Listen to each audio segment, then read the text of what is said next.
This video is going to teach you how to play good quality, clean diddles in every way. I'm also going to show you how to play good sweeps on the drum set. Double strokes, or what we call diddles, are one of the most important things to figure out as drummers. Almost all of my students initially struggle with them, and a lot of drummers I see out there in the world have what I think is a pretty inefficient approach. First things first, we have to have a good understanding of how to hold and control the stick. This seems like a trivial concept, and most people think they have good technique when they don't, and it's kind of holding them back. I actually have a video that breaks down the technique and mechanics in our hand to control the stick the best way possible. I highly encourage you to use that video in conjunction with these ideas. Click the thing that just popped up if you want to watch that video. My quick and easy summary is maintain a relaxed grip with as much contact as possible. Contact without pressure, no tension anywhere. And it's crucial that our thumb stays on the stick right across from our index finger. That's our control. I see a lot of people have their thumbs slip off the stick and then they lose all the control. Don't squeeze the stick, let it breathe, but don't take your fingers off the stick either. More skin contact means more sound and more control. When you hit the drum, you have to stay relaxed and use velocity to utilize the natural rebound of the stick. That's why I'm wearing my own merch again. Relaxed velocity is the core of my approach and nothing works without it. Understanding the 4 stroke types and how to use them is vital for mastering diddles, because without those concepts we won't really get anywhere. Turns out I have a video about that too. There should be another thing that pops up somewhere on the screen. You can click that too. There's a few ways to play diddles. For simplicity, I'm going to generalize 2 separate approaches. The double stroke diddle and the single stroke diddle, which is not really a single stroke, but it's kind of a single stroke. It's like the bouncy diddle that you think of when we think of rolls. For our diddles to be good, both notes have to be strong. Strong doesn't mean hard, it just means there has to be velocity. If you're pushing down, it won't be good. Play light and relaxed, but fast and with intention. The first stroke is key. You have to play a nice full stroke, otherwise known as free stroke, rebound stroke, legato stroke, etc., for the second stroke to have a chance. With all these kinds of diddles, be careful with playing your first stroke too high if your second stroke can't match it. We want our second note to be as high as possible because we're trying to match the quality of our first stroke. Otherwise, they don't sound clear. With double stroke diddles, we're stroking them out. We can use a strong back fulcrum technique where the wrist does all the work, and we can also implement our fingers for faster tempos. Again, in my technique video, I really break down how to use these different fulcrums and how to use our fingers. But in short, think of what your back fingers are doing more than your front fingers. With back fulcrum strokes, our fingers don't really move much. We're still super relaxed, but everything is happening in my wrist. So I'm keeping my fingers on the stick like always, and I'm just moving my wrist twice with a grip so relaxed that you could just pull the stick out of my hand. My index finger doesn't really do anything for this. It's just kind of along for the ride. You can have your index finger wrapped around the stick if you want, but it can sometimes lead to added pressure and bad habits where the stick is just bouncing around in your hand. We don't really want that.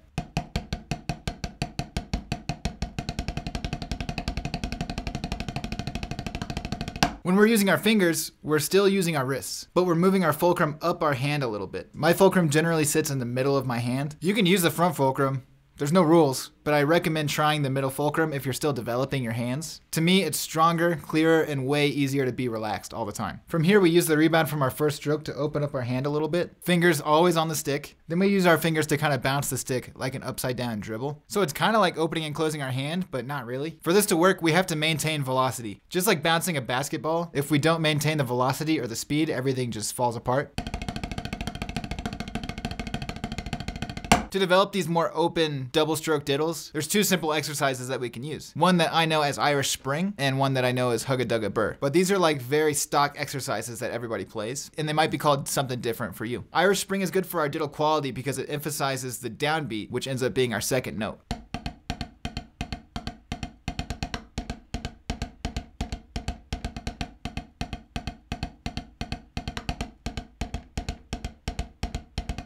Hugga Dugga Burr is good because it sets up the macro rhythm for our strokes. When I'm playing doubles in my hand, let's call them 16th notes, my bigger motion overall is 8th notes. Right, left, right, left.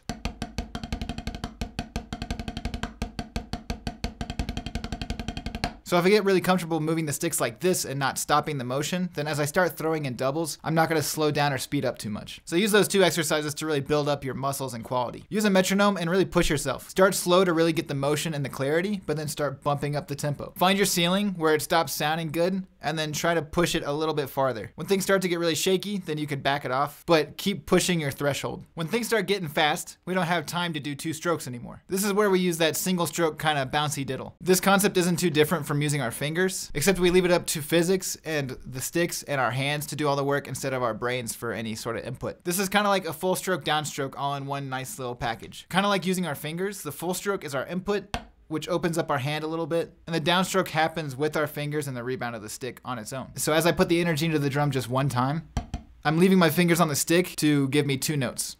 I can open up my hand even more and get more than 2 notes. But you want to keep your fingers on the stick and just get the 2 strokes out of it. I'm relaxing my hand completely and the stick is doing all the work.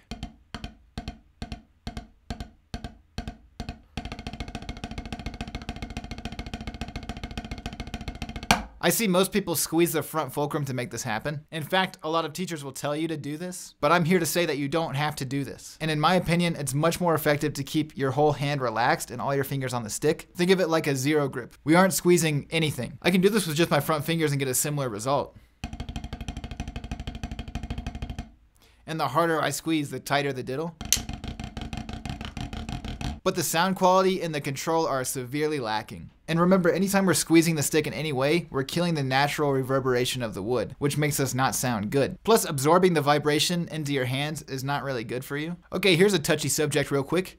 Arms. We can do all of this with just our wrists if we wanted to. But using our arms in a relaxed way is really natural and it helps out our sound and speed a lot, especially as drum set players. Using only wrists on the drums was like a good idea back in the 70s for drum lines because it was easy for everyone to match the heights of their sticks. But then everyone got tendonitis and they don't really drum anymore. So when we use our arms, it smooths things out a lot. Make sure to not lock your arms. Don't be tense anywhere on your shoulders or down your elbow, anything like that. I actually got called out in the comments on one of my videos for using my arms, which is really funny to me. I'd love to see someone explain how to play drum set using only our wrists. One way to practice these types of diddles is the triplet roll exercise. So similar to the hug-a-dug-a-birth thing, we're focusing on keeping our macro rhythm as the triplets, and then underneath it, we're letting the stick do its job. We're letting it bounce without stopping it.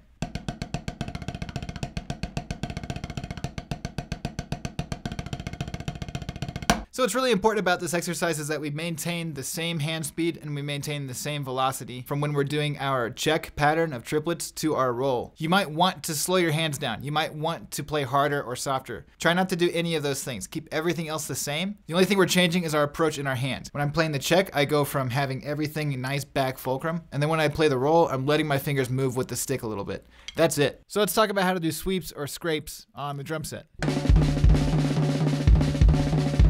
Once you really get the idea of strong diddles, it's all about just moving your arms around. But here are 3 key aspects of making this good. 1, move as little as possible. Think about where you're reaching to hit the drums. We don't really want to hit the edge, but you don't want to extend farther than you need to, wasting time and energy.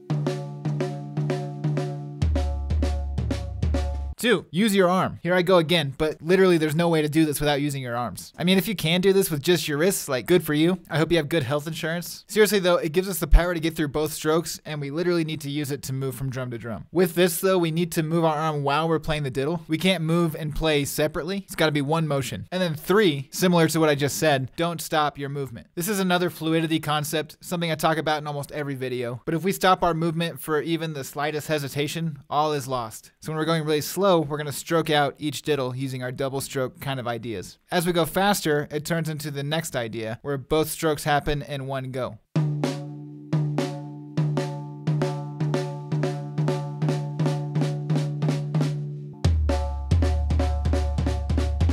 One thing to keep in mind is that the nature of these diddles, we have a full stroke downstroke, right? So moving from a lower surface to a higher surface is really hard. That's just uncomfortable. That's not as fun. Try scraping from everything and just see what happens.